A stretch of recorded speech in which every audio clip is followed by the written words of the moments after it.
Hello besties, welcome back to filmy star line. ಇವತ್ತು ನಾನು ರೀಸೆಂಟಾಗಿ ಹಿಂದಿಯಲ್ಲಿ ರಿಲೀಸ್ ಆಗಿರೋವಂಥ ಸೈಲೆನ್ಸ್ ಪಾರ್ಟ್ 2 ಅನ್ನೋ ಸಸ್ಪೆನ್ಸ್ ಕಮ್ ಮಿಸ್ಟರಿ ಹಾಗೆ ಥ್ರಿಲ್ಲರ್ ಮೂವಿನ ಎಕ್ಸ್ಪ್ಲೈನ್ ಮಾಡ್ತಾ ಇದ್ದೀನಿ. ಮೂವಿ ಅಂತೂ ಸಖತ್ ಇಂಟ್ರೆಸ್ಟಿಂಗ್ ಆಗಿದೆ.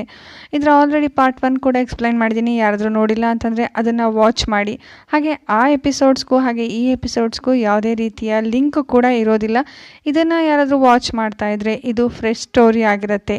ಮೂವಿ ಎಕ್ಸ್ಪ್ಲನೇಷನ್ ಕಡೆ ಹೋಗೋಕ್ಕೂ ಮುಂಚೆ ಅದರ ಹೊಸದಾಗಿ ಚಾನಲ್ನ ವಿಸಿಟ್ ಮಾಡಿದರೆ ಸಬ್ಸ್ಕ್ರೈಬ್ ಮಾಡಿಕೊಂಡು ಸಪೋರ್ಟ್ ಮಾಡಿ. ಐ ಹೋಪ್ ಈ ವಿಡಿಯೋ ಇಷ್ಟ ಆಗುತ್ತೆ ಅಂತ ಅಂದ್ಕೊಳ್ತೀನಿ. ಸೊ ಲೈಕ್ ಮಾಡೋದನ್ನ ಮರಿಬೇಡಿ. ವಿಡಿಯೋ ಹೇಗೆ ಬಂದಿದೆ ಅನ್ನೋದನ್ನು ನಿಮ್ಮ ಅತ್ಯಮೂಲ್ಯವಾದ ಕಮೆಂಟ್ಸ್ ಮೂಲಕ ತಿಳಿಸಿ. ಇನ್ಯಾಕೆ ತಡ, ಬನ್ನಿ ವಿಡಿಯೋ ಸ್ಟಾರ್ಟ್ ಮಾಡೋಣ. Let's begin the video. Movie ಸ್ಟಾರ್ಟಿಂಗ್ನಲ್ಲಿ ಒಂದು ಹುಡುಗಿ ಬೆಡ್ರೂಮಲ್ಲಿ ರೆಡಿ ಆಗ್ತಾ ಇರೋದನ್ನ ತೋರಿಸ್ತಾರೆ. ಹಾಗೆ ಆ ಹುಡುಗಿ ಜೊತೆಗೆ ಇನ್ನೊಬ್ಬರು ಕೂಡ ಇದ್ದಾರೆ ಅನ್ನೋ ವಿಷಯ ಗೊತ್ತಾಗುತ್ತೆ. ಹಾಗೆ ಅವ್ರು ಯಾರು ಅನ್ನೋದನ್ನು ಮುಂದೆ ನೋಡೋಣ. ಹಾಗೆಯೇ ರೆಡಿ ಆಗ್ತಿದ್ದಂಥ ಹುಡುಗಿ ಮೊಬೈಲ್ ತೊಗೊಳ್ಳಿಕ್ಕೆ ಅಂತ ಹೋದಾಗ ಬೈ ಆಕ್ಸಿಡೆಂಟಾಗಿ ಅದು ಅಲ್ಲೇ ಇದ್ದಂಥ ಲ್ಯಾಪ್ಟಾಪ್ ಮೇಲೆ ಬಿದ್ದಿದ್ದರಿಂದ ಲ್ಯಾಪ್ಟಾಪ್ ಆನ್ ಆಗುತ್ತೆ. ಆ ಲ್ಯಾಪ್ಟಾಪಲ್ಲಿ ಬಂದಿದ್ದಂಥ ಸ್ಕ್ರೀನನ್ನು ಅಲ್ಲಿದ್ದಂಥ ಹುಡುಗಿ ತುಂಬ ಭಯದಿಂದ ಫೋಟೋ ತೆಕ್ಕೊಳ್ತಾ ಇರುವಾಗಲೇ ಅವಳ ಜೊತೆ ಇದ್ದಂಥ ಮತ್ತೊಂದು ವ್ಯಕ್ತಿ ಆ ಹುಡುಗಿಗೆ ಜೋರಾಗಿ ಪಂಚ್ ಮಾಡ್ತಾರೆ. ಸೊ ಇಲ್ಲಿಂದ ಮೂವಿ ಒಂದು ಥ್ರಿಲ್ಲರ್ ಎಲಿಮೆಂಟ್ಸ್ ಎಲ್ಲ ಸ್ಟಾರ್ಟ್ ಆಗ್ತಾ ಹೋಗುತ್ತೆ. ಹಾಗೆ ನೆಕ್ಸ್ಟ್ ಸೀನಲ್ಲಿ ನಾವು ಈ ಫಿಲ್ಮ್ನ ಮೇನ್ ಕ್ಯಾರೆಕ್ಟರ್ ಆದ ACP ವರ್ಮಾನ ನೋಡ್ತೀವಿ. ACP ವರ್ಮಾಗೆ ಅವರ ಐಆರ್ ಆಫೀಸರ್ ಕಾಲ್ ಮಾಡಿ ನೈಟ್ ಔಲ್ ಬಾರ್ನಲ್ಲಿ ನಡೆದಿರುವಂಥ ಶೂಟೌಟಲ್ಲಿ ಒಟ್ಟು 10 ಜನ ಸತ್ತೋಗಿದ್ದಾರೆ. ಸೊ ಇದೇ ಶೂಟೌಟಲ್ಲಿ ಮಿನಿಸ್ಟರ್ ಪ್ರದೀಪ್ ಅವರ PA ಆಗಿರುವಂಥ ಸರಾಯು ಅನ್ನೋ ವ್ಯಕ್ತಿ ಕೂಡ ಸತ್ತೋಗಿದ್ದಾರೆ. ಸೊ ಇದು ತುಂಬ ಸೆನ್ಸೇಷನಲ್ ನ್ಯೂಸ್ ಆಗಿರೋದ್ರಿಂದ ಆದಷ್ಟು ಬೇಗ ಇನ್ವೆಸ್ಟಿಗೇಷನ್ಗೆ ಸ್ಪಾಟಿಗೆ ಹೋಗಿ ಅಂತ ತಿಳಿಸ್ತಾರೆ. ಸೊ ಈ ರೀತಿ ತಿಳಿಸ್ತಾ ಇದ್ದಂಗೆ ACP ವರ್ಮಾ ಅವರ ಬೆಟಾಲಿಯನ್ ಜೊತೆಗೆ ಆ ಸ್ಪಾಟಿಗೆ ಬರ್ತಾರೆ. ಅಲ್ಲಿರುವಂಥ ಅಷ್ಟು ಬಾಡೀಸ್ನ ಹಾಗೆಯೇ ಅಲ್ಲಿರೋಂಥ ಬ್ಲಡ್ ಮಾರ್ಕ್ಸ್ನ ಎಲ್ಲದಕ್ಕೂ ಕೂಡ ತುಂಬ ಸೂಕ್ಷ್ಮವಾಗಿ ಗಮನಿಸ್ತಾರೆ. ಹಾಗೆಯೇ ಅಲ್ಲಿ ಆಲ್ರೆಡಿ ಶೂಟೌಟಿಂದ ಸತ್ತೋಗಿರೋವಂಥ ವ್ಯಕ್ತಿಗಳ ಎಲ್ಲರ ಪಾಕೆಟಲ್ಲೂ ಕೂಡ ಮೊಬೈಲ್ಸ್ ಇದ್ದರೆ ಇಲ್ಲಿ ಸಸ್ಪಿಷಿಯಸ್ ಆಗಿ ಕಾಣೋದೇನು ಅಂತಂದರೆ, ನಾವು ಮೂವಿ ಸ್ಟಾರ್ಟಿಂಗ್ನಲ್ಲಿ ರೆಡಿ ಆಗ್ತಿದ್ದಂಥ ಅದೇ ಹುಡುಗಿ ಕೂಡ ಈ ಬಾರ್ನಲ್ಲಿ ಶೂಟೌಟ್ ಆಗಿ ಸತ್ತೋಗಿರ್ತಾಳೆ. ಆದರೆ ಅವಳ ಹತ್ರ ಅವಳ ಮೊಬೈಲ್ ಇರೋದಿಲ್ಲ.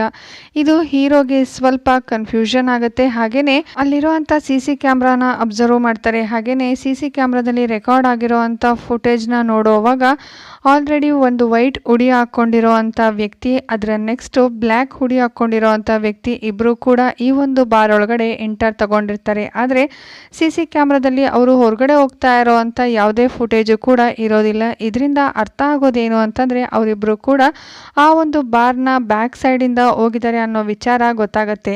ಹಾಗೆಯೇ ಅಲ್ಲಿ ಸತ್ತಂಥ ಎಲ್ಲ ವ್ಯಕ್ತಿಗಳನ್ನು ಅಬ್ಸರ್ವ್ ಮಾಡೋವಾಗ ಅದರಲ್ಲಿ ಒಬ್ಬ ವ್ಯಕ್ತಿ ಬದುಕಿರ್ತಾನೆ. ಸೊ ಅವನನ್ನು ಹಾಸ್ಪಿಟಲಿಗೆ ಸೇರಿಸ್ತಾರೆ. ಯಾವುದಾದ್ರೂ ಇನ್ಫಾರ್ಮೇಷನ್ ಸಿಗ್ಬೋದಾ ಅಂತ. ಹಾಗೆಯೇ ತಗೊಂಡು ಬಂದಂಥ ಅಷ್ಟು ಫುಟೇಜಸ್ನ ಡೀಪಾಗಿ ಚೆಕ್ ಮಾಡೋವಾಗ ಆ ಹುಡುಗಿ ಕೂತಿರೋವಾಗಲೇ ಅವಳನ್ನು ಶೂಟ್ ಮಾಡಿರೋದು. ಯಾಕೆ ಅಂತಂದರೆ ಅವಳ ಬ್ಲಡ್ ಅಲ್ಲಿದ್ದಂಥ ಟೇಬಲ್ ಮೇಲೆಲ್ಲ ಚೆಲ್ಲಾಡಿರತ್ತೆ. ಆದರೆ ಶೂಟ್ ಮಾಡಿದ್ಮೇಲೆ ಅವಳನ್ನು ಕೆಳಗೆ ಬೀಳಿಸಿದ್ದಾರೆ. ಸೊ ಇದು ನಿಜವಾಗ್ಲೂ ಶೂಟೌಟು PAಗೋಸ್ಕರ ಆಗಿರೋದ ಅಥವಾ ಈ ಹುಡುಗಿಗೋಸ್ಕರ ಆಗಿರೋದ ಅನ್ನೋದು ಕನ್ಫ್ಯೂಷನ್ ಆಗುತ್ತೆ. ಹಾಗೆಯೇ ಪಾಕೆಟ್ ಹುಡುಕೋವಾಗ ಅವಳ ID ಕಾರ್ಡ್ ಕೂಡ ಸಿಗುತ್ತೆ. ಸೊ ಈ ರೀತಿ ಬಾರ್ನ ಶೂಟೌಟಲ್ಲಿ ಬದುಕಿರೋವಂಥ ವ್ಯಕ್ತಿನ ಬಂದು ವಿಚಾರಿಸೋವಾಗ ಹಾಗೆಯೇ ಸತ್ತಂಥ ಆ ಹುಡುಗಿಯ ಫೋಟೋ ಕೂಡ ತೋರಿಸ್ತಾರೆ. ಆದರೆ ಅವನು ಆ ಹುಡುಗಿ ಯಾರು ಅಂತ ಗೊತ್ತಿಲ್ಲ ಅಂತ ಹೇಳ್ತಾರೆ. ಹಾಗೆ ಕೊಲ್ಲಿಕ್ಕೆ ಬಂದಂಥ ವ್ಯಕ್ತಿ ಬ್ಲ್ಯಾಕ್ ಕಲರ್ ಹುಡಿ ಹಾಕ್ಕೊಂಡಿದ್ದ ಅನ್ನೋದನ್ನ ಕೂಡ ಕನ್ಫರ್ಮ್ ಮಾಡ್ತಾರೆ. ಹಾಗೆಯೇ ನೆಕ್ಸ್ಟು ಒಂದು ಸ್ಟ್ರೇಂಜರ್ ಆಗಿರೋವಂಥ ಮನೇನ ತೋರಿಸ್ತಾರೆ. ಆ ಮನೆಯಲ್ಲಿ ಒಂದು ಹುಡುಗಿನ ಕೂಡಾಕಿರೋ ರೀತಿ ತೋರಿಸ್ತಾರೆ. ಆ ಹುಡುಗಿ ಯಾರು ಅನ್ನೋದನ್ನು ಮುಂದೆ ತಿಳ್ಕೊಳ್ಳೋಣ. ಹಾಗೆ ನೆಕ್ಸ್ಟ್ ಸೀನಲ್ಲಿ ಜೈಪುರದಲ್ಲಿ ವರ್ಕ್ ಮಾಡ್ತಾ ಇದ್ದಂಥ ಒಂದು ಲೇಡಿ ಪೊಲೀಸ್ ACP ವರ್ಮಾ ಅವ್ರಿಗೆ ಫೋನ್ ಮಾಡ್ತಾರೆ. ಹಾಗೆಯೇ ಒಂದು ಹುಡುಗಿ ಬಾಡಿ ಅವ್ರಿಗೆ ಸಿಕ್ಕಿರುತ್ತೆ. ಆ ಬಾಡಿ ಆಲ್ರೆಡಿ ಸತ್ತೋಗಿ ಅವಳು 72 ಅವರ್ಸ್ ಆಗೋಗಿರುತ್ತೆ. ಡಿಕಂಪೋಸ್ ಇನ್ನೂ ಆಗಿದ್ರೂ ಕೂಡ ಸ್ವಲ್ಪ ಮಟ್ಟಿಗೆ ಕಂಪೋಸ್ ಆಗೋ ರೀತಿಯಲ್ಲಿ ಇರತ್ತೆ ಅನ್ನೋ ಎಲ್ಲ ವಿಚಾರನೂ ಕೂಡ ACP ವರ್ಮಾ ಅವ್ರಿಗೆ ತಿಳಿಸಿ ಈ ರೀತಿ ಸಾಯಿಸಿರೋವಂಥ ಮತ್ಯಾವುದಾದ್ರೂ ಕೇಸ್ಗಳಿದ್ರೆ ಅದ್ರ ಬಗ್ಗೆ ನನಗೆ ಇನ್ಫಾರ್ಮೇಷನ್ ಕೊಡಿ ಅಂತ ಆ ಫೋಟೋನ ವರ್ಮಾಗೂ ಕೂಡ ಸೆಂಡ್ ಮಾಡ್ತಾರೆ. ಹಾಗೆ ನೆಕ್ಸ್ಟ್ ಸೀನಲ್ಲಿ ಸ್ಟ್ರೇಂಜರ್ ಥರ ಇರೋವಂಥ ಮನೆಯಲ್ಲಿ ಒಂದು ಹುಡುಗಿನ ಫಿಲ್ಮ್ ಆಸೆನ ತೋರಿಸಿ ಆದಷ್ಟು ಬೇಗ ನೀನು ಹೀರೋಯಿನ್ ಆಗ್ಬೋದು ಅಂತ ಎಲ್ಲ ರೈಲ್ ಹತ್ಸಿ ಅವಳನ್ನು ಆ ಮನೆಯಲ್ಲಿ ಬಂದಿ ಆಗಿಟ್ಟಿರೋದನ್ನ ನೋಡ್ತೀವಿ. ಹಾಗೆ ಸೀನ್ ಕಟ್ ಮಾಡಿದ್ರೆ ಶೂಟೌಟಲ್ಲಿ ಸತ್ತೋಗಿರೋವಂಥ ಅಜ್ಮಾ ಹಾಗೆಯೇ ಇರ್ಫಾನ್ನ ಸೋಷಿಯಲ್ ಮೀಡಿಯಾದ ಫೇಸ್ಬುಕ್ ಎಲ್ಲ ಚೆಕ್ ಮಾಡಿದಾಗ ನೋಡಿದಾಗ ಆ ಒಂದು ಪೋಸ್ಟ್ಗಳಲ್ಲಿ ಪದೇ ಪದೇ ಮತ್ತೊಂದು ವ್ಯಕ್ತಿ ಕಾಣಿಸ್ತಾ ಇರ್ತಾರೆ. ಸೊ ವ್ಯಕ್ತಿ ಯಾರು ಅನ್ನೋದನ್ನು ಆದಷ್ಟು ಬೇಗ ತಿಳ್ಕೊಂಡು ಹೇಳ್ತೀವಿ ಅಂತ ತಿಳಿಸ್ತಾರೆ.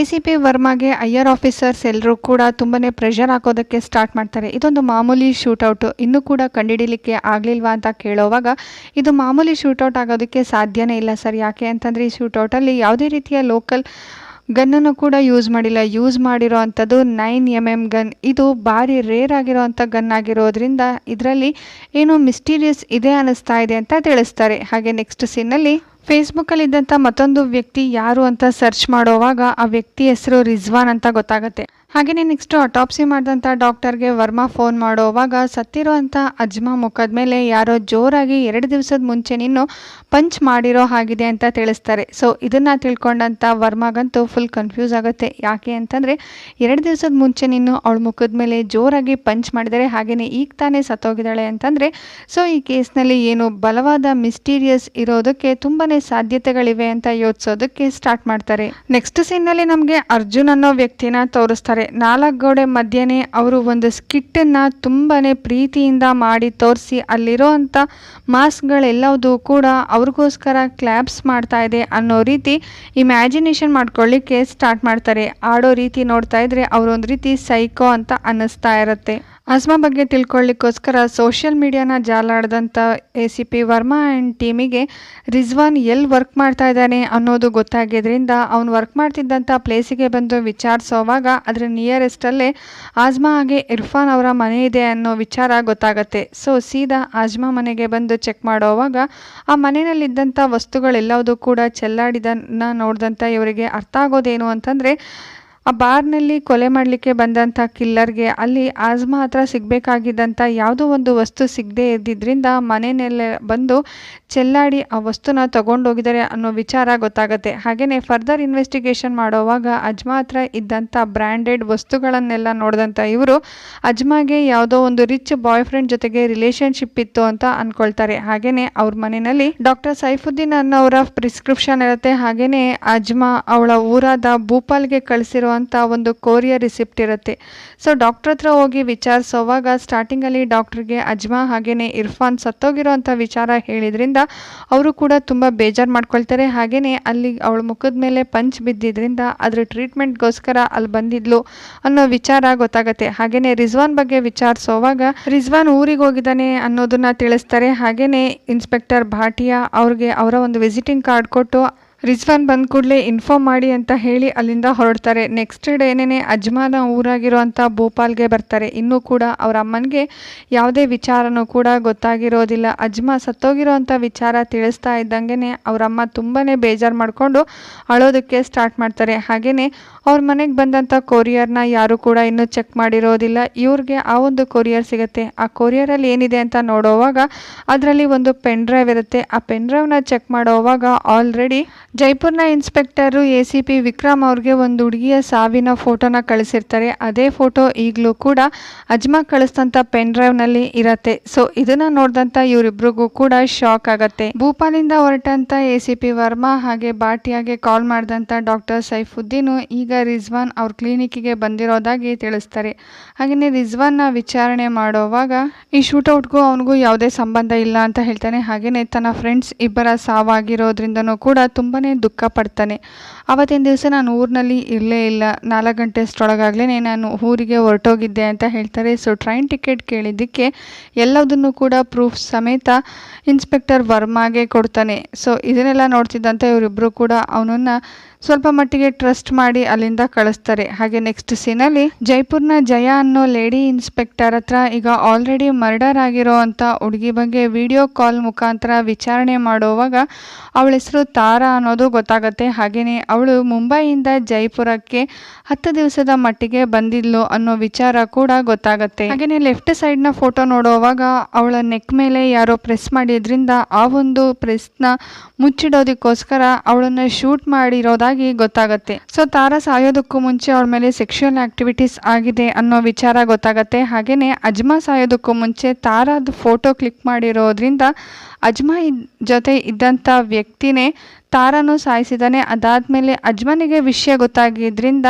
ಅಜ್ಮನ್ನು ಕೂಡ ಸಾಯಿಸಿರೋದಾಗಿ ಕೊನೆಗೆ ಕನ್ಕ್ಲೂಷನ್ಗೆ ಬರ್ತಾರೆ. ಹಾಗೆ ನೆಕ್ಸ್ಟ್ ಸೀನಲ್ಲಿ ಆಜ್ಮಾ ಯಾರ್ಯಾರ ಜೊತೆ ಕಾಂಟ್ಯಾಕ್ಟ್ ಅಲ್ಲಿ ಇದ್ಲು ಅಂತ ತಿಳ್ಕೊಳ್ಳಿಕ್ಕೋಸ್ಕರ ಆಜ್ಮಾದು ಕಾಲ್ ಹಿಸ್ಟ್ರಿ ಚೆಕ್ ಮಾಡೋವಾಗ ಸಾಯೋದಕ್ಕೂ ಮುಂಚೆ ರಾಜೀವ್ ಸಿಂಗ್ ಅನ್ನೋ ವ್ಯಕ್ತಿಗೆ ಕಾಲ್ ಮಾಡಿದ್ಲು ಅನ್ನೋದು ಗೊತ್ತಾಗತ್ತೆ. ಹಾಗೇನೆ ಈ ರಾಜೀವ್ ಸಿಂಗ್ ಬಗ್ಗೆ ಹೇಳಬೇಕು ಅಂತಂದ್ರೆ ಅವನು ಒಂದು ದೊಡ್ಡ ಕಂಪ್ನಿಯ ಓನರ್ನ ಹಸ್ಬೆಂಡ್ ಆಗಿರ್ತಾನೆ. ಸೊ ಅವನ ಹತ್ರ ಬಂದು ವಿಚಾರಿಸೋವಾಗ ಸ್ಟಾರ್ಟಿಂಗಲ್ಲಿ ಯಾವುದಕ್ಕೂ ಕೂಡ ಸರಿಯಾಗಿ ರೆಸ್ಪಾನ್ಸ್ ಮಾಡಿದ್ರು ಕೂಡ ಸ್ವಲ್ಪ ಮಟ್ಟಿಗೆ ಆವಾಜ್ ಆಗ್ದಾಗ ಹೇಳ್ತಾನೆ. ಇವರ ಕಂಪ್ನಿ ಕಡೆನೇ ಆರ್ಗನೈಸ್ ಮಾಡಿದಂಥ ಒಂದು ಎಕ್ಸಿಬಿಷನಿಗೆ ಅಜ್ಮಾ ಕೂಡ ಬಂದಿರ್ತಾಳೆ. ಬೈ ಆಕ್ಸಿಡೆಂಟ್ ಆಗಿ ಅವರಿಬ್ಬರ ಮಧ್ಯೆ ಮಾತುಕತೆ ನಡೆಯುತ್ತೆ. ಈ ರೀತಿ ಇರೋವಾಗ ನಂಬರ್ ಕೂಡ ಎಕ್ಸ್ಚೇಂಜ್ ಆಗಿದೆ ಅನ್ನೋ ವಿಚಾರ ಗೊತ್ತಾಗತ್ತೆ. ಹಾಗೆಯೇ ಸಾಯೋದಕ್ಕೂ ಮುಂಚೆ ಅಜ್ಮಾ ನನಗೆ ಫೋನ್ ಮಾಡಿದ್ಲು. ಆದರೆ ನನ್ನ ಜೊತೆ ವೈಫ್ ಇದ್ದಿದ್ದರಿಂದ ನಾನು ಅವಳ ಕಾಲ್ನ ರಿಸೀವ್ ಮಾಡಲಿಲ್ಲ. ಅದಾದಮೇಲೆ ನಾನು ಅವಳ ಫೋನ್ ಕಾಲ್ನ ಯಾವತ್ತೂ ಕೂಡ ಅಟೆಂಡ್ ಮಾಡಲೇ ಇಲ್ಲ. ಆದರೆ ಇವಾಗ ಅವಳು ಸತ್ತೋಗಿದ್ದಾಳೆ ಅನ್ನೋ ವಿಚಾರ ಹೇಳ್ತಾ ಇರೋದ್ರಿಂದ ನನಗೂ ಕೂಡ ತುಂಬಾ ಶಾಕ್ ಆಗ್ತಾ ಇದೆ ಅಂತ ತಿಳಿಸ್ತಾನೆ. ಹಾಗೆಯೇ ಅಜ್ಮಾ ಸಾಯೋದಕ್ಕೂ ಮುಂಚೆ ಅಮಿಷಾ ಅನ್ನೋ ಹುಡುಗಿ ಜೊತೆಗೆ ಕಮ್ಯುನಿಕೇಷನ್ ಮಾಡಿರ್ತಾಳೆ. ಸೊ ಈ ವಿಚಾರ ಕೂಡ ಇನ್ಸ್ಪೆಕ್ಟರ್ಗೆ ಗೊತ್ತಾಗಿ ಅವಳನ್ನು ಕೂಡ ವಿಚಾರಣೆ ಮಾಡಲಿಕ್ಕೆ ಅಂತ ಬಂದಾಗ ಅವಳು ಕೆಲವೊಂದು ವಿಚಾರಗಳನ್ನ ತಿಳಿಸ್ತಾಳೆ. ಹುಟ್ಟೂರ್ನ ಬಿಟ್ಟು ಮುಂಬೈವರೆಗೂ ಕೂಡ ತುಂಬಾ ದೂರದ ಪ್ರಯಾಣ ಮಾಡಿದ್ಯಾ ಅಲ್ವಾ ಅಂತ ಕೇಳೋವಾಗ ಹೌದು ಅಂತ ಹೇಳ್ತಾಳೆ. ಹಾಗೇನೆ ಫಿಲ್ಮ್ನಲ್ಲಿ ಚಾನ್ಸ್ ಕೊಡ್ತೀವಿ, ಆಡಿಷನ್ ಇರುತ್ತೆ ಅಂತ ಹೇಳಿ ಒಂದು ದಿವಸ ತಯಾರಿ ಮಾಡಿ ನನ್ನನ್ನು ನಿಲ್ಲಿಸಿದ್ರು. ಆದರೆ ಆಗಿದ್ದೇ ಬೇರೆ. ಸೊ ಅದಾದ್ಮೇಲೆ ನನ್ನ ಜೀವನ ಬದಲಾಗುತ್ತೆ ಅಂತ ಹೇಳಿದ್ರು. ಖಂಡಿತವಾಗ್ಲೂ ಬದಲಾಯಿತು, ಆದರೆ ಅದು ಬೇರೆ ರೀತಿಯಾಗಿ. ಅಜ್ಮಾ ಸಾಯೋದಕ್ಕೂ ಮುಂಚೆ ನಿನ್ಗೆ ಮೆಸೇಜ್ ಮಾಡಿದ್ಲಲ್ವಾ ಆ ಹುಡುಗಿ ಸತ್ತೋಗಿರೋದ್ರ ಬಗ್ಗೆ, ನೆಕ್ಸ್ಟ್ ಅವಳು ಏನು ಪ್ಲಾನ್ ಮಾಡ್ತಾ ಇದ್ಲು ಅಂತ ಕೇಳೋವಾಗ ಅಮಿಷಾ ಕಂಪ್ಲೀಟ್ ಆಗಿ ಅವಳ ಮುಖದ ಬಣ್ಣನೇ ಚೇಂಜ್ ಆಗೋಗುತ್ತೆ. ಹಾಗೆಯೇ ಅವಳು ಸತ್ತೋಗೋಕ್ಕೂ ಮುಂಚೆ ನನಗೆ ಮೆಸೇಜ್ ಮಾಡಿದ್ಲು ನಿಜ, ಅದಕ್ಕೋಸ್ಕರ ನೀವು ನನ್ನನ್ನು ವಿಚಾರಣೆ ಮಾಡಲಿಕ್ಕೆ ಅಂತ ಬಂದ್ರಿ ಅನಿಸುತ್ತೆ ಅಲ್ವಾ ಅಂತ ಹೇಳಿ ಅರ್ಜೆಂಟಲ್ಲಿ ಒಂದು ಚೀಟಿ ಬರೆದು ಭಾಟಿಯಾ ಕೈಲಿ ಕೊಟ್ಟು ಅದನ್ನು ಅಲ್ಲಿಂದ ಹೊರಟೋಗ್ಬಿಡ್ತಾಳೆ. ನೆಕ್ಸ್ಟು ಅಮಿಷಾ ಆ ಚೀಟಿನಲ್ಲಿ ಆದಷ್ಟು ಬೇಗ ಒಂದು ಸೇಫ್ ಪ್ಲೇಸಿಗೆ ಹೋದ್ಮೇಲೆ ನಿಮ್ಮನ್ನು ಕಾಂಟ್ಯಾಕ್ಟ್ ಮಾಡ್ತೀನಿ ಅಂತ ತಿಳಿಸಿ ಅಲ್ಲಿಂದ ಹೊರಟಿರ್ತಾಳೆ. ಹಾಗೆಯೇ ನಡೆದಂಥ ಅಜ್ಮಾದ ಕೊಲೆಯಲ್ಲಿ ಅಮಿಷಾ ಕೂಡ ತುಂಬ ಭಯ ಪಟ್ಟಿರ್ತಾಳೆ. ನೆಕ್ಸ್ಟ್ ತನಗೂ ಕೂಡ ಏನಾದರೂ ಆಗ್ಬೋದು ಅಂತ. ಮನೆಗೆ ಬಂದಂಥ ಅಮಿಷಾ ಮನೇನ ಯಾರೋ ಡೋರ್ ನಾಕ್ ಮಾಡ್ದಂಗಾಗತ್ತೆ. ಹಾಗೆಯೇ ಅವತ್ತಿನ ದಿವಸ ರಾತ್ರಿನೇ ಎಷ್ಟೊತ್ತಾದರೂ ಕೂಡ ಅಮಿಷಾ ಮನೆಯಲ್ಲಿ ಲೈಟ್ ಹಾಕಿರೋದಿಲ್ಲ. ಸೊ ಇದನ್ನು ಅಬ್ಸರ್ವ್ ಮಾಡಿದಂಥ ACP ವರ್ಮಾ ಅಮಿಷಾಗೆ ಏನಾದರೂ ಆಗಿರ್ಬೋದು ಅಂತ ಅಂದ್ಕೊಂಡು ಆ ತಕ್ಷಣ ಮನೆಗೆ ಬಂದು ನೋಡೋಷ್ಟ್ರೊಳಗಾಗ್ಲೇ ಅಮಿಷಾ ಕೈ ಕಟ್ ಮಾಡಿಕೊಂಡು ಅಲ್ಲೇ ಸತ್ತೋಗಿರ್ತಾಳೆ. ಹಾಗೆ ಡೆತ್ ನೋಟ್ನಲ್ಲಿ ಈ ಸಾವಿಗೆ ತಾನೇ ಕಾರಣ, ತನ್ನ ಮನೆಗೆ ಸಾರಿ ಹೇಳಿ ಅಂತ ಕೂಡ ಬರೆದಿರ್ತಾಳೆ. ಇದನ್ನು ನೋಡಿದಂಥ ಡಾಕ್ಟರ್ ಅಮಿಷಾಗಾದಂಥ ಹೆಡ್ ಇಂಜುರಿ ಹಾಗೆಯೇ ಅವಳು ಕೈ ಕಟ್ ಮಾಡ್ಕೊಂಡಿರೋದನ್ನೆಲ್ಲ ನೋಡ್ತಾ ಇದ್ರೆ ಇದು ಸೂಸೈಡ್ ಆಗಿರೋದಕ್ಕೆ ಸಾಧ್ಯನೇ ಇಲ್ಲ, ಆದಷ್ಟು ಬೇಗ ಪೋಸ್ಟ್ ಮಾರ್ಟಮ್ ಮಾಡಿ ನಿಮಗೆ ರಿಪೋರ್ಟ್ ಕೊಡ್ತೀನಿ ಅಂತ ತಿಳಿಸ್ತಾರೆ. ಹಾಗೆಯೇ ನೆಕ್ಸ್ಟ್ ಡೇ ಅಮಿಷಾ ಬರೆದಿಟ್ಕೊಂಡಿದ್ದಂಥ ಅವಳ ಒಂದು ಡೇ ಚಾರ್ಟನ್ನು ಚೆಕ್ ಮಾಡೋವಾಗ 11th ಇಂದ 15th ವರೆಗೂ ಅಮಿಷಾ ಜೈಪುರ್ಗೆ ಹೋಗ್ತಾ ಇರೋದಾಗಿ ಗೊತ್ತಾಗುತ್ತೆ ಫ್ಲೈಟಲ್ಲಿ. ಸೊ ಅವಳ ಜೊತೆಗೆ ಕೆಲವಾರು ಹುಡುಗಿರು ಕೂಡ ಹೋಗ್ತಾ ಇದ್ದಾರೆ ಅನ್ನೋ ವಿಷಯ ಗೊತ್ತಾಗಿದ್ರಿಂದ ಅವರೆಲ್ಲರೂ ಕೂಡ 15 to 21 ಇಯರ್ಸ್ ಒಳಗಡೆ ಇರೋವಂಥ ಹುಡುಗಿರಾಗಿರೋದ್ರಿಂದ ಆದಷ್ಟು ಬೇಗ ಅವ್ರು ಯಾರು ಅನ್ನೋದನ್ನ ಕಂಡುಹಿಡಿದು ಅವ್ರ ಲೈಫ್ನ ಸೇವ್ ಮಾಡಬೇಕು ಅಂತ ಅಂದ್ಕೊಳ್ತಾರೆ. ಹಾಗೆಯೇ ACP ವರ್ಮಾ ಆ್ಯಂಡ್ ಟೀಮ್ಗೆ ಅಮಿಷಾ ಎಷ್ಟು ಗಂಟೆ ಫ್ಲೈಟಿಗೆ ಜೈಪುರ್ಗೆ ಹೋಗ್ತಾ ಇದ್ದಾಳೆ ಅನ್ನೋ ವಿಚಾರ ಗೊತ್ತಾಗಿದ್ದರಿಂದ ಆಗಲೇ ಜೈಪುರದಲ್ಲಿ ವರ್ಕ್ ಮಾಡ್ತಾ ಇದ್ದಂಥ ಲೇಡಿ ಪೊಲೀಸ್ ಆದ ಜಯಾಗೆ ಫೋನ್ ಮಾಡಿ ಆದಷ್ಟು ಬೇಗ ಏರ್ಪೋರ್ಟಿಗೆ ಬರೋದಕ್ಕೆ ಹೇಳ್ತಾರೆ.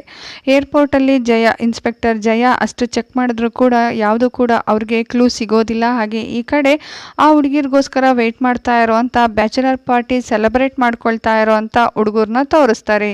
ಫೇಕ್ ID ಕಾರ್ಡ್ನಲ್ಲಿ ಆಲ್ರೆಡಿ ಈ ಗ್ರೂಪ್ ಅವರು 15 ನಂಬರ್ನ ತಗೊಂಡಿರ್ತಾರೆ. ಸೊ ಆ 15 ನಂಬರು ಇವಾಗ ಇನ್ಸ್ಪೆಕ್ಟರ್ಗೆ ಯಾವ್ಯಾವ ನಂಬರ್ನೆಲ್ಲ ತಗೊಂಡಿದ್ದಾರೆ ಅನ್ನೋದು ಗೊತ್ತಾಗಿರೋದ್ರಿಂದ ಪ್ರತಿಯೊಂದು ನಂಬರ್ಗೂ ಕೂಡ ಕಾನ್ಸ್ಟೆಂಟ್ ಆಗಿ ಕಾಲ್ ಮಾಡೋದಕ್ಕೆ ಸ್ಟಾರ್ಟ್ ಮಾಡ್ತಾರೆ. ಆದರೆ ಎಲ್ಲ ನಂಬರ್ನೂ ಕೂಡ ಸ್ವಿಚ್ ಆಫ್ ಮಾಡಿ ಆಲ್ರೆಡಿ ಅಲ್ಲಿರೋಂಥ ಹೆಡ್ ಎತ್ತಿಟ್ಕೊಂಡ್ಬಿಟ್ಟಿರ್ತಾಳೆ. ಆದರೆ ರಿಮ್ಜಿಮ್ ಅನ್ನೋ ಹುಡುಗಿ ಮಾತ್ರ ಪಾಕೆಟಲ್ಲಿ ಇನ್ನೂ ಕೂಡ ಅವಳ ಫೋನ್ ಅವಳ ಹತ್ರನೇ ಇರುತ್ತೆ. ಕಷ್ಟಪಟ್ಟು ವಾಶ್ರೂಮ್ ಅಂತ ಸುಳ್ಳು ಹೇಳಿ ಬಂದಂಥ ರಿಮ್ಜಿಮ್ಮು ಫೋನ್ನ ಆನ್ ಮಾಡೋಷ್ಟ್ರೊಳಗಾಗ್ಲೇ ಈ ಕಡೆಯಿಂದ ಇನ್ಸ್ಪೆಕ್ಟರ್ ಕೂಡ ಕಾಲ್ ಮಾಡ್ತಾರೆ. ಹಾಗೆ ರಿಮ್ಜಿಮ್ಮು ತಾನಿರುವಾಗ ಎಲ್ಲಿರೋದು ಹಾಗೆಯೇ ಅವಳ ಜೊತೆಗೆ ಎಷ್ಟು ಜನ ಹುಡುಗಿರಿದ್ದಾರೆ ಎಲ್ಲ ಇನ್ಫಾರ್ಮೇಷನ್ನು ಕೊಡ್ತಾಳೆ.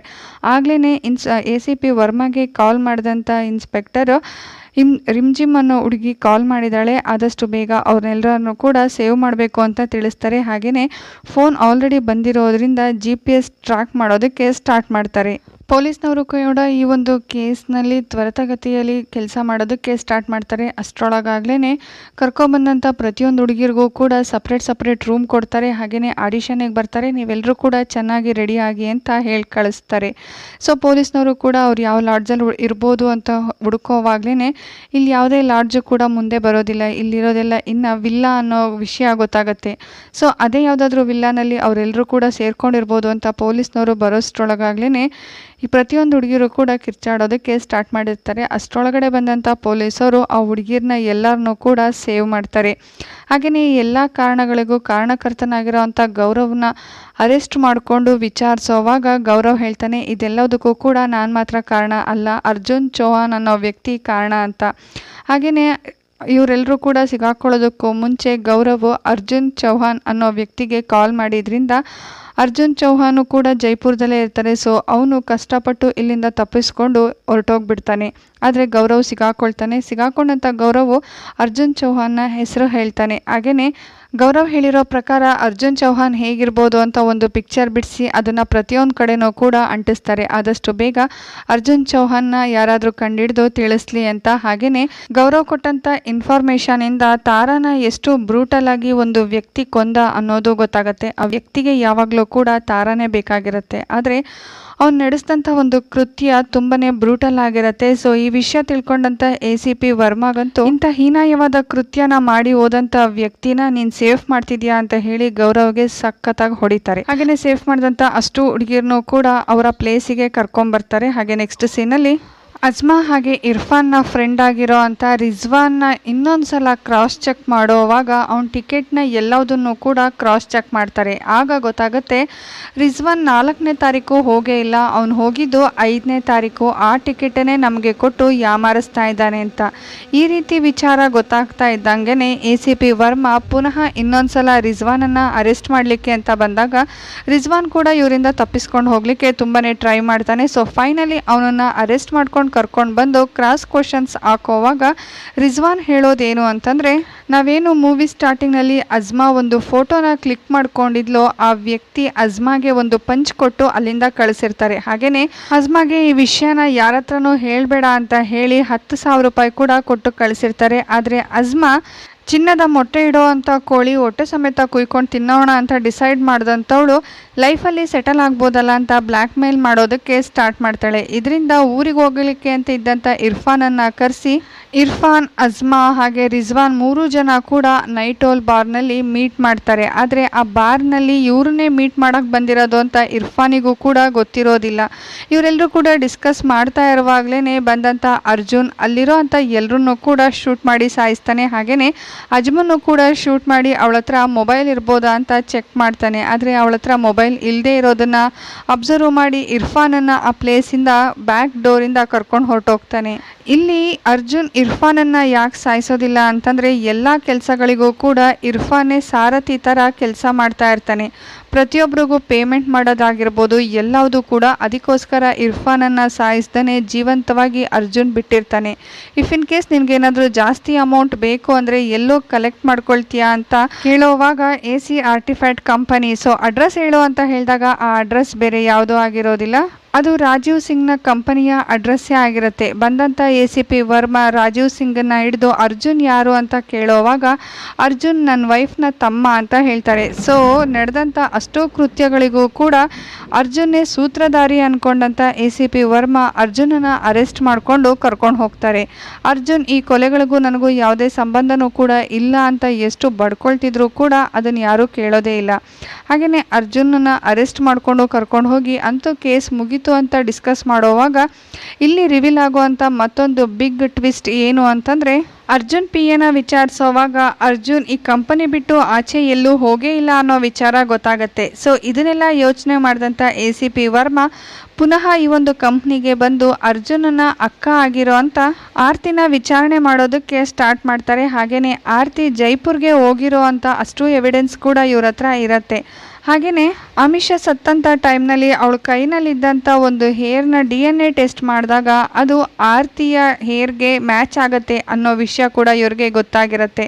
ಸೊ ಆರತಿನೇ ಇದರಲ್ಲಿ ಎಲ್ಲದರಲ್ಲೂ ಕೂಡ ಇನ್ವಾಲ್ವ್ ಆಗಿರೋದು ಅಂತ ಗೊತ್ತಾದ್ಮೇಲೆ ಆರತಿಗೆ ನಿನ್ನ ಫ್ಯಾಮಿಲಿ ಬಗ್ಗೆ ಹೇಳು ಅಂತ ಕೇಳೋವಾಗ ಆರತಿ ಅವ್ರ ತಂದೆಯ ಮೊದಲನೇ ಹೆಂಡತಿ ಮಗಳಾಗಿರ್ತಾಳೆ. ಹಾಗೆಯೇ ಅರ್ಜುನ್ ಎರಡನೇ ಹೆಂಡತಿಯ ಮಗ ಆಗಿರ್ತಾನೆ. ಆರತಿ ವೆಲ್ ಎಜುಕೇಟೆಡ್ ವುಮೆನ್ ಆಗಿರ್ತಾಳೆ. ಆದರೆ ಆರತಿ ಲೆಸ್ಬಿಯನ್ ಆಗಿರೋದ್ರಿಂದ ಅವ್ರ ತಂದೆ ಅವಳನ್ನು ಸ್ವಲ್ಪ ದೂರ ಇಟ್ಟಿರ್ತಾರೆ. ಇದರಿಂದ ಆರತಿಗೆ ಅವ್ರ ತಂದೆ ಮೇಲೆ ತುಂಬಾ ಕೋಪ ಇರುತ್ತೆ. ಹಾಗೆಯೇ ಪ್ರತಿಯೊಂದು ಕಂಪ್ನಿನೂ ಕೂಡ ಅರ್ಜುನ್ ಹೆಸರಲ್ಲೇ ರಿಜಿಸ್ಟ್ರೇಷನ್ ಆಗಿರುತ್ತೆ. ಆರತಿಗೆ ಇದರಲ್ಲಿ ಯಾವುದೇ ರೀತಿಯ ಆಸ್ತಿನೂ ಕೂಡ ಇರೋದಿಲ್ಲ. ಇದೆಲ್ಲವೂ ಕೂಡ ಅರ್ಜುನ್ ಮೇಲೆ ದ್ವೇಷ ಹುಟ್ಟೋ ಥರ ಮಾಡಿರುತ್ತೆ. ಇದರಿಂದ ಆರತಿ ನಡೆದಂಥ ಅಷ್ಟೂ ಕೇಸ್ನಲ್ಲೂ ಕೂಡ ಅರ್ಜುನ್ನೇ ಕಾರಣಕರ್ತ ಅನ್ನೋ ರೀತಿ ಬಿಂಬಿಸಿರ್ತಾಳೆ. ರೂಮ್ನಲ್ಲಿ ನೋಡಿದಂಥ ತಾರಾ ಫೋಟೋನ ಅಜ್ಮಾ ಕ್ಲಿಕ್ ಮಾಡ್ಕೊಳ್ಳೋವಾಗ ಅಜ್ಮಾಗೆ ಹೊಡೆದಿರೋದು ಕೂಡ ಆರತಿನೇ ಆಗಿರ್ತಾಳೆ. ಹಾಗೆ ಆ ಫೋಟೋನ ಅಜ್ಮಾ ಅಮಿಷಾಗೆ ಸೆಂಡ್ ಮಾಡಿದಾಗ ಅಮಿಷಾ ಮನೆಗೆ ಬಂದಂಥ ಆರತಿ ಅಮಿಷಾನು ಕೂಡ ನಿರ್ದಾಕ್ಷಿಣ್ಯವಾಗಿ ಸಾಯಿಸಿರ್ತಾಳೆ. ಟೇಬಲ್ಗೆ ಹೊಡ್ಕೊಂಡಂತ ಅವಳ ತಲೆ ಅವಳು ಸತ್ತಿದ್ದಾಳೆ ಅಂತ ಗೊತ್ತಿಲ್ದೇ ಆರತಿ ಅವಳ ಕೈನ ಕೂಡ ಕಟ್ ಮಾಡಿರೋದ್ರಿಂದ ಆರತಿ ಇವಾಗ ಸಿಗಾಕೊಂಡಿದ್ದಾಳೆ ಅನ್ನೋ ವಿಚಾರ ಗೊತ್ತಾಗತ್ತೆ. ಹಾಗೆಯೇ ಆರತಿ ಫೇಕ್ ನಂಬರ್ನಲ್ಲಿ ಅಜ್ಮಾ ಜೊತೆಗೆ ಚಾಟ್ ಮಾಡ್ತಾ ಇರ್ತಾಳೆ. ಹಾಗೆಯೇ ವಾಯ್ಸ್ ರೆಕಾರ್ಡರ್ನ ಕೂಡ ಕ್ಲಿಯರ್ ಮಾಡಿ ಕೇಳಿದಾಗ ಆ ವಾಯ್ಸ್ ಆರ್ತಿದೆ ಅನ್ನೋದು ಕನ್ಫರ್ಮ್ ಆಗುತ್ತೆ. ಹಾಗೆಯೇ ಅಮಿಷಾ ಹೆಸರಿನಲ್ಲಿ ಬರೆದಿಟ್ಟಂಥ ಡೆತ್ ನೋಟನಲ್ಲೂ ಕೂಡ ಅದು ಆರ್ತಿದೆ ಹ್ಯಾಂಡ್ ರೈಟಿಂಗ್ ಅನ್ನೋದು ಕನ್ಫರ್ಮ್ ಆಗಿರುತ್ತೆ. ಸೊ ಈ ಎಲ್ಲ ಸಾಕ್ಷ್ಯಾಧಾರಗಳ ಮೇಲೆ ಹ್ಯೂಮನ್ ಟ್ರಾಫಿಕ್ಕಿಂದ ಹಿಡಿದು ಎಲ್ಲ ಕೃತ್ಯಗಳನ್ನು ಕೂಡ ಮಾಡ್ತಾ ಇರೋದು ಆರ್ತಿನೇ, ಅದು ಕೂಡ ಅರ್ಜುನ್ ಅನ್ನೋ ಹೆಸರಲ್ಲಿ ಅನ್ನೋದು ಕನ್ಫರ್ಮ್ ಆಗಿ ಅರೆಸ್ಟ್ ಮಾಡಬೇಕು ಅಂತ ನೋಡುವಾಗ ಅವರಿಂದ ತಪ್ಪಿಸ್ಕೊಂಡು ಹೋದಂಥ ಆರ್ತಿ ಬಿಲ್ಡಿಂಗ್ ಮೇಲೆ ನಿಂತ್ಕೊಂಡು ಯಾವುದೇ ಕಾರಣಕ್ಕೂ ಕೂಡ ನೀವು ನನ್ನನ್ನು ಜೈಲಲ್ಲಿ ಇಡೋದಕ್ಕೆ ಸಾಧ್ಯನೇ ಇಲ್ಲ ಅಂತ ಹೇಳಿ ಬಿಲ್ಡಿಂಗಿಂದ ಬಿದ್ದು ಸ್ಯೂಸೈಡ್ ಮಾಡ್ಕೊಳ್ತಾಳೆ. ಸೊ ಇನ್ನೇನು ನೆಕ್ಸ್ಟ್ ಡೇ ಕೇಸ್ ಮುಗೀತಲ್ಲ ಅಂತ ಎಲ್ಲರೂ ಕೂಡ ತುಂಬ ಖುಷಿಯಿಂದ ಇರ್ತಾರೆ. ಹಾಗೆಯೇ ಇವಾಗಲಾದರೂ ಸ್ವಲ್ಪ ರೆಸ್ಟ್ ಮಾಡೋಣ ಅಂತ ಅವ್ರವ್ರ ಮನೆಗೆ ವಾಪಸ್ ಹೋಗೋವಾಗ ಹೈಯರ್ ಆಫೀಸರಿಂದ ಪುನಃ ಕಾಲ್ ಬರುತ್ತೆ, ಆದಷ್ಟು ಬೇಗ ಈ ಕೇಸ್ನ ಸಾಲ್ವ್ ಮಾಡಿ ಅಂತ. ಸರಿ ಅನ್ಕೊಂಡಂತ ಅವರೆಲ್ಲರೂ ವಾಪಸ್ ಮತ್ತೊಂದು ಹೊಸ ಕೇಸ್ನ ಇನ್ವೆಸ್ಟಿಗೇಷನ್ಗೆ ಹೊರಡ್ತಾರೆ. ಸೊ ಇಲ್ಲಿಗೆ ಈ ಮೂವಿ ಮುಗಿಯುತ್ತೆ. ಮೂವಿ ಎಂಡಿಂಗ್ನಲ್ಲಿ ನಿಮ್ಗೆ ಏನು ಅನ್ನಿಸ್ತು, ಥ್ರಿಲ್ಲಿಂಗ್ ಆಗಿತ್ತಾ, ಏನು ಅನ್ನಿಸ್ತು ಅನ್ನೋದನ್ನು ಕಮೆಂಟ್ ಮಾಡಿ ತಿಳಿಸಿ. ಐ ಹೋಪ್ ನಿಮಗೆ ವಿಡಿಯೋ ಇಷ್ಟ ಆಗುತ್ತೆ ಅಂತ ಅನ್ಕೊಳ್ತೀನಿ. ಸೊ ಲೈಕ್ ಮಾಡೋದನ್ನ ಮರಿಬೇಡಿ. ಇಂಥದ್ದೇ ಥ್ರಿಲ್ಲಿಂಗ್ ಮೂವಿ ಜೊತೆಗೆ ಆದಷ್ಟು ಬೇಗ ನಿಮ್ಮ ಮುಂದೆ ಬರ್ತೀನಿ. Thank you for watching. Bye.